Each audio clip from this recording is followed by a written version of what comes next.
Okay, class, today we're going to discuss how to make this guy right here. This one is inches, which means it's going to be in third angle projection. Okay, so here's the board. All the usual items are in place here. I've got my tape. I do need to line up my paper. Go ahead and tape it down. Sorry about the light.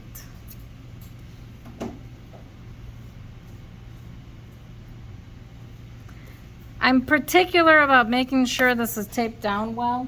You see that?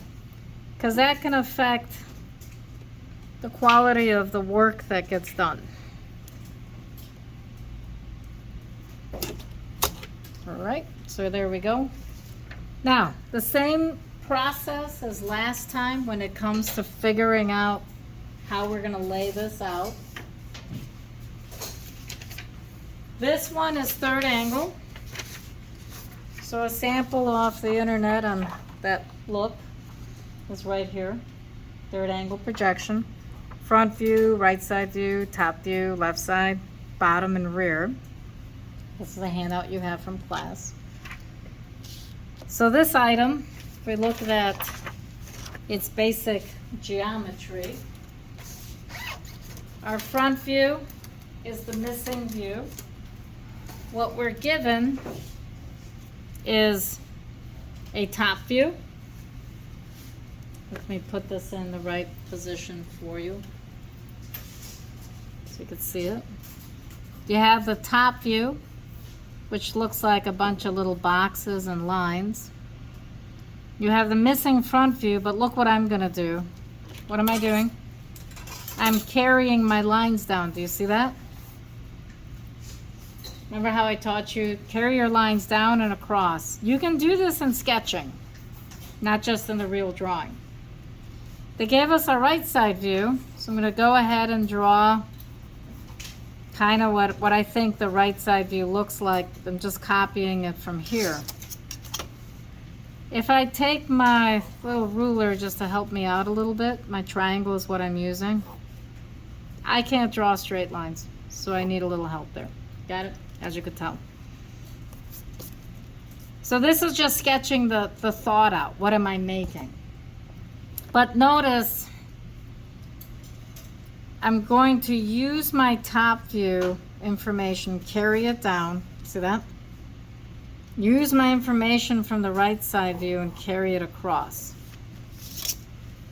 Now, if it wasn't for the fact that I have the isometric telling me that from here to here it's an angled line, I wouldn't know that. This drawing wouldn't have enough information on me. I know there's a step, but I wouldn't know why or how. The rest of this is formed by seeing. The other thing I wouldn't know, to be honest, I see this solid line tells me that this is inside, but I wouldn't be able to tell that it was a little slanted feature inside like you see here. So these two items, see that? This view, what I'm shading in, I really do kind of need a three-dimensional object as a reference to be able to figure out that this is a little angled hidden object in there. Right? Those of you that have worked on this already, it's not that straightforward to see where that is. So once we have that info, now it's the same conversation about where do we position it in relationship to our title block.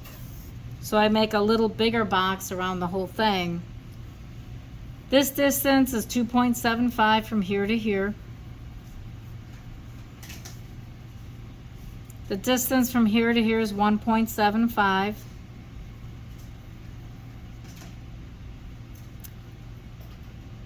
We have different dimensions in here, but I know that some of these, like I told you in class, it's best to dimension things where you see them.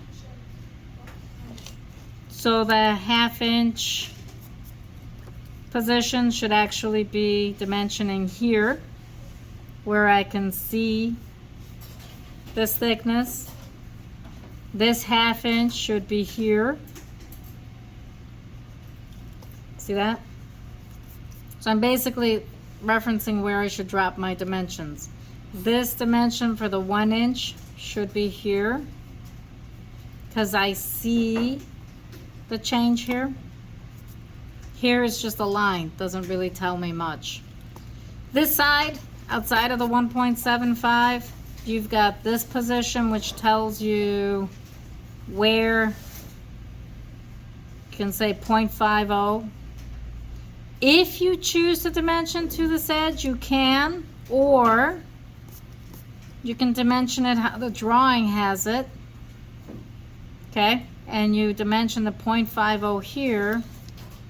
The two ends get dimensioned, and then by default, we know what the center is.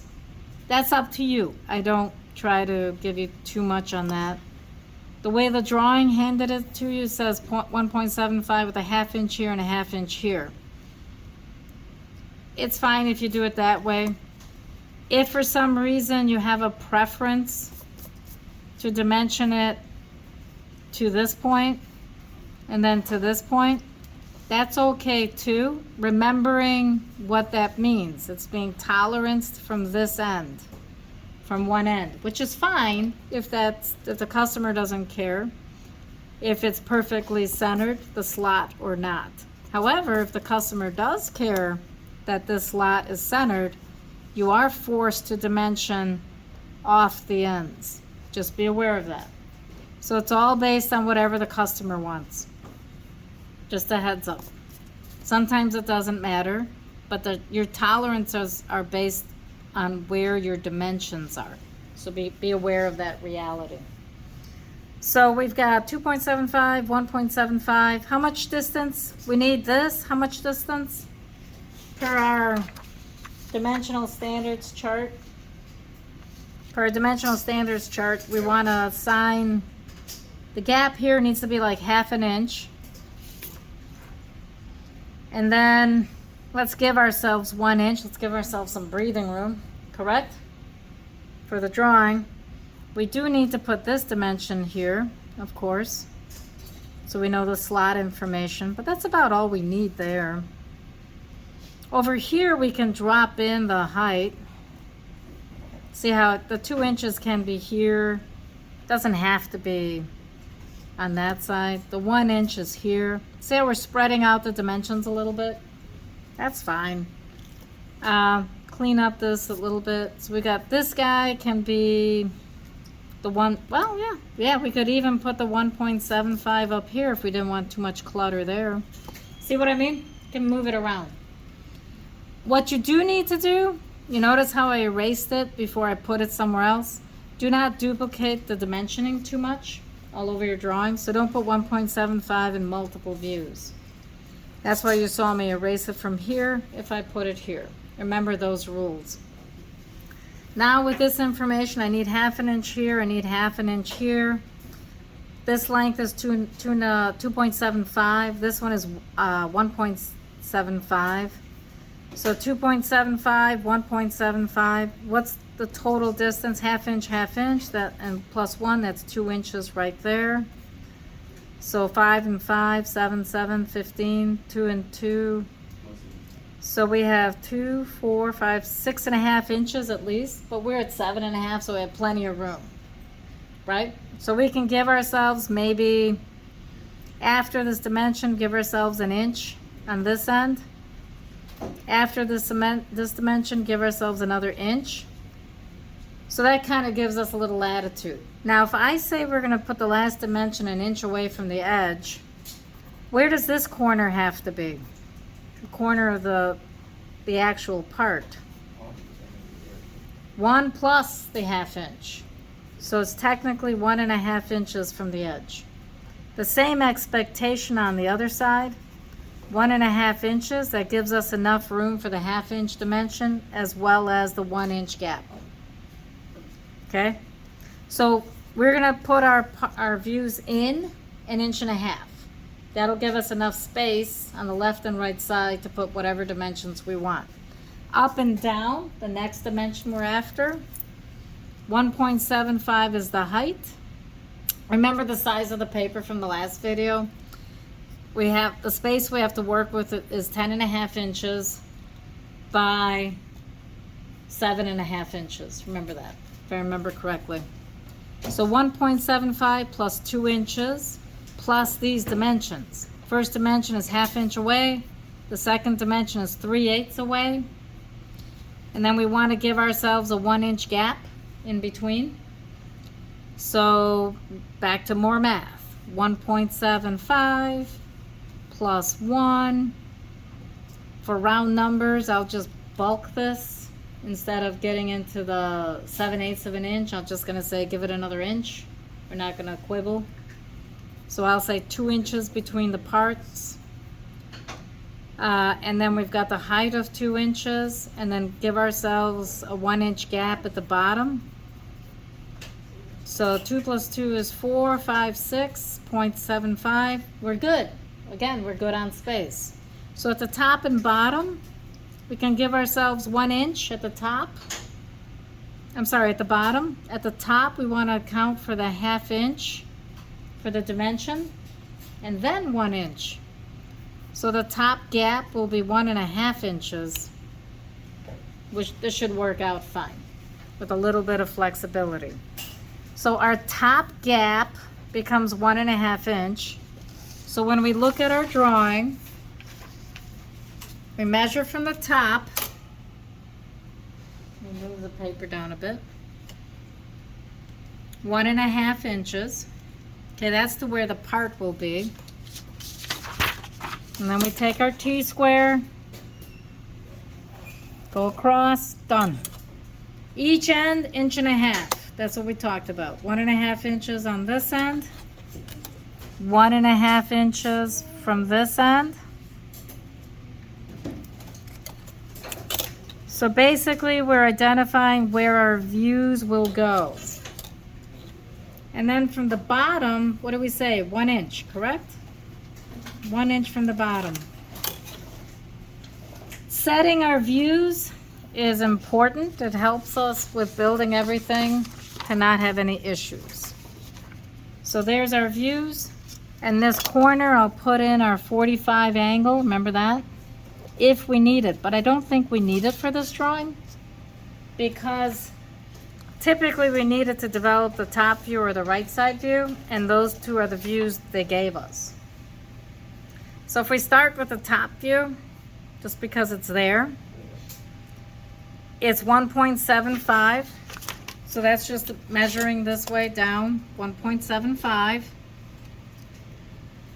Okay, 1.75. And then the length is 2.75. So line it up, 1, 2, and 3/4. And then we can carry our line down and across without pressing really hard. Remember that part. Just draw light lines. So that's the top view, the basic elements of the top view. Then we have the 1/2 inch and the 1 inch. This time I'm reading upside down. 1/2 inch and the 1 inch. So the 1/2 inch position is here. The 1 inch position is here. From the side view, we know this way is 1/2 inch. And from this end is 1/2 inch. So that way we can draw this and we can draw this. Now I'm lazy. I'm actually going to use my lines and my 45 angle. You see how I carried that one over? Because I did the work in the top view. I carry that line over. See that? And my bottom, I carry that line over. So you see everywhere I have a mark. This is the edge of my part. What was the height again? 2 inches. So I can measure 2 inches from here across and across. See that? Now look, I'm doing 2 views technically at the same time. See how but I'm carrying all my lines from where? What am I carrying it from? My miter. So that way I could see, I don't have to remeasure 1/2 inch and 1/2 inch. Why? Because I did it here already. All I need to do is carry the lines over and down. Then the only thing I have to add to here is my 1 inch position right there off the drawing right here, the 1 inch position right here. I carry this line, whoops, sorry about that, carry this line down, and then this line also I carry all the way down. Now this height here is 1/2 inch, so I go ahead and position the 1/2 inch, and then this line is here and I carry it across to here. But because of my isometric image, I see this is slanted and this is slanted. So even when I carry this reference line across, I only stop it right there. Whoops, wrong spot. Lots of lines, right? You might want to erase a few along the way. But from this corner to this spot, this is where that hidden line goes. It's carried over across. Same here, from this position to this position is where this hidden line, oh, it's not a hidden line, forgive me, that's a solid line. Okay, so now I'm going to darken everything up, and you can see how I'm darkening both views up at the same time. And here's the same. Whoops, I should have darkened this one up too. That's how the views stay aligned, and your drawing, when you show it to the employer, they're going to be like, how did you do that so accurately? I used my T-square is your answer.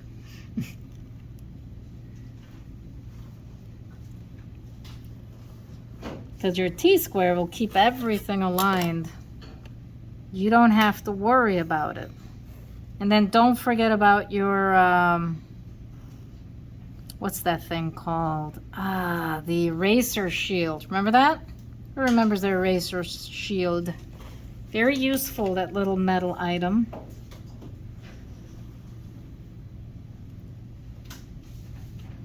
See, there's your front view, there's your right side view.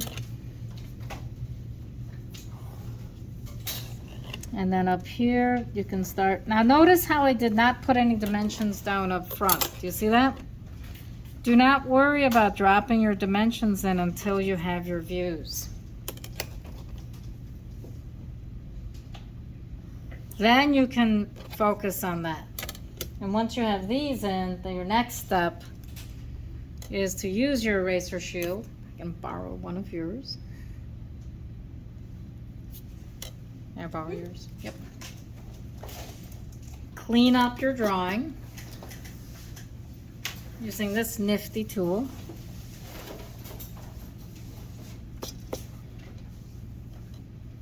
And then following the drafting rules on dimensioning, see this, you're going to have to line it up just right. So that way, that erases it right away. That's why you need to have a light hand. Please remember that when you're dropping in your initial line sets. Please do not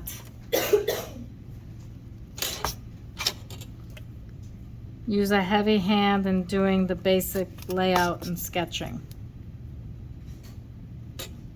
Okay? Your next step would be dimensioning, and how you choose to dimension is up to you. As I already said, you could drop the dimensions in different views. If I dimension this one, whoops, one thing I do need to darken up is this line.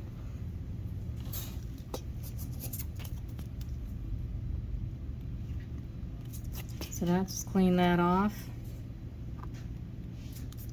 Clean that off.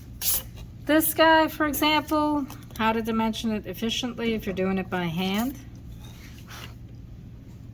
I would recommend going out that way. But the first thing you want to measure is where is the dimension supposed to end. See that? The 1/2 inch mark. So that way when you put your dimension line out here, you know where it needs to stop. Now notice how it's not touching the object. Do you see that? Now, unlike metric dimensions, you will have to give yourself a gap to put your actual dimension. And since we're doing it by hand, we can actually put a gap of the dimension line.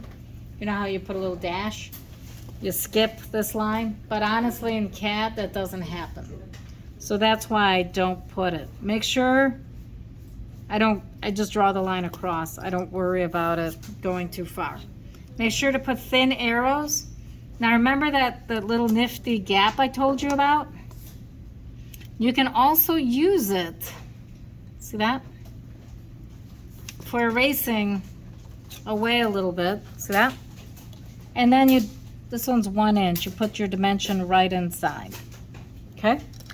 If you find, let's put this dimension in, the 1/2 inch up, see that? That's the first thing you gotta do. If you find yourself in a situation where your dimension and your numbers, they can't all fit inside, don't scrunch. I'd say write the 50 in, the 0.50, kind of where it goes, because that's the reference. Position this, put in some of your reference lines.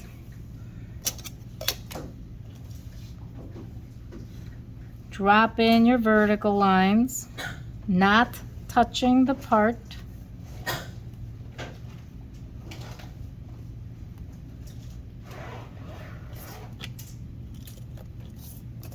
What did I say to myself? I got not touching the part. And then you can put in your arrows. And that's how you can deal with that situation. Don't scrunch. Okay, don't try to fit everything on the inside. It doesn't work. So in this case, we're gonna drop in. So we took care of this. Now remember, just like the last time, I X out what you've dimensioned so you don't accidentally put it in again. Okay, please remember that. This dimension is going to be 1/2 inch out. So I've got the dimension, whoops, and pay attention to where your ruler is. That's my fault. So I got to line this up, hold this properly. So I could put this dimension here, and then the dimension of the thickness, which is somewhere, there it is, right about here.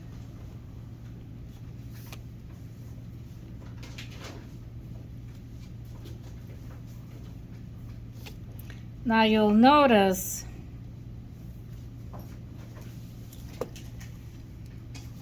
on the 1/2 inch, you'll notice how I'm not trying to scrunch the arrows inside. I'm leaving them outside.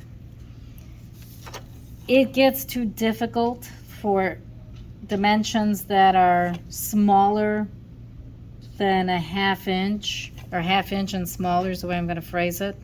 It's hard to include the arrows and the numbers inside without making a mess. So it's better if you pop the arrows on the outside. Okay, guys? Now this dimension is the 1.75. Okay? So now you have this 1/2 inch, you've got this. What we need to do is add the 2 inch height. That can go this view or this view. I'm gonna stick it in the middle right here. Just, now you notice how I'm like, I'll just put it here. You see how I said that? As long as it's in the drawing, this one has to be 3/8 out. There's not, some people will be picky about this. In my case, I'm not. It'll be somewhere out there.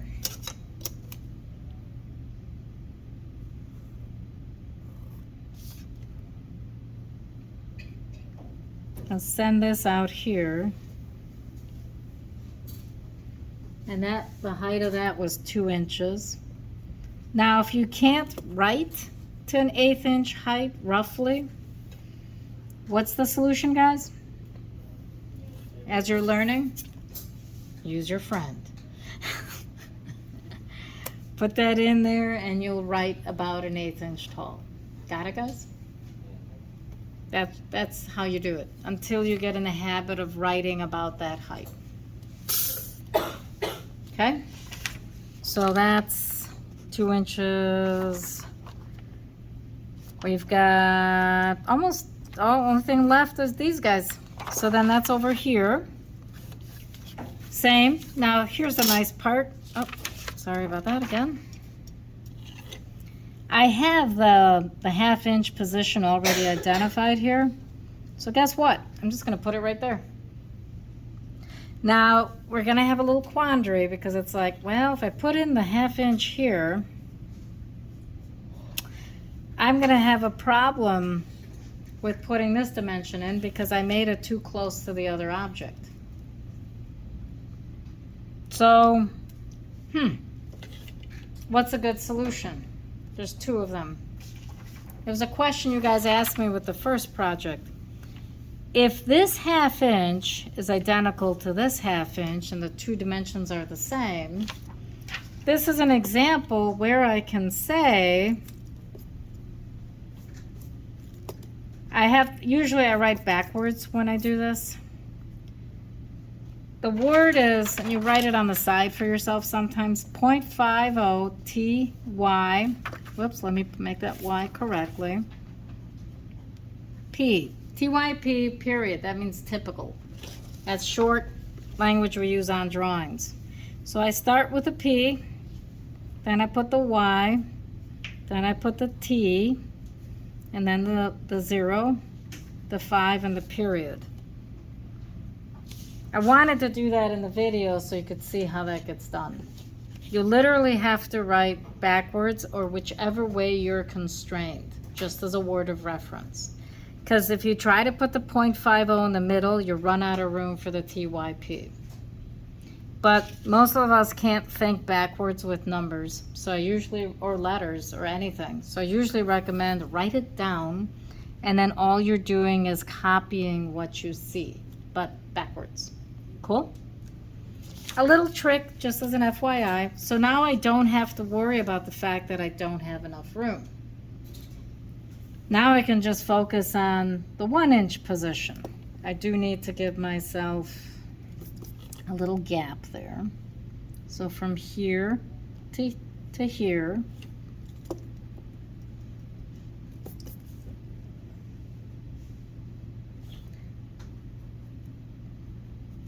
.00.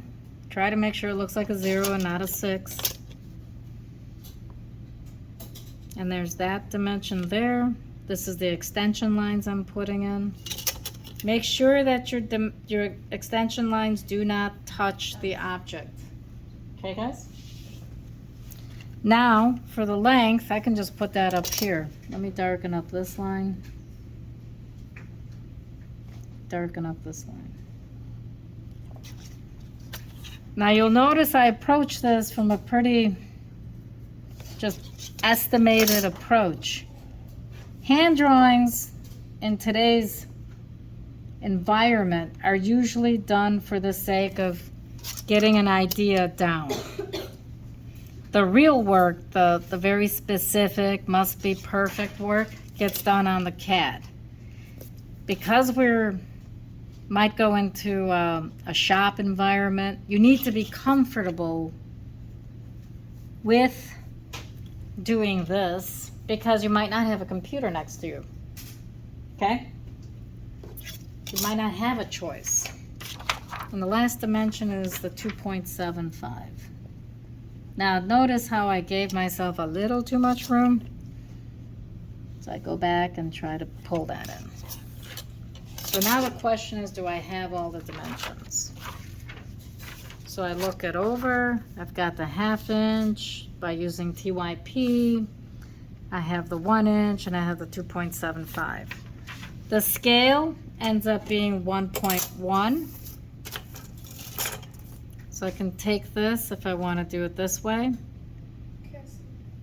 Whoops, sorry about that. Scale ends up being 1 to 1. See that? Today's date, the 15th. See how I get close to the letter E? That way I kind of know where it needs to be aligned. So that's a 7, 15, 25. If you want to do 20, 25, that's fine, but I'm too lazy. As good as it's going to get. The part name, whatever this one's called, problem 3.36. See that? Problem 3.36. And then your name, first initial, last name. Now, if you have a long last name, you're going to have to keep scooching this over, just as an FYI.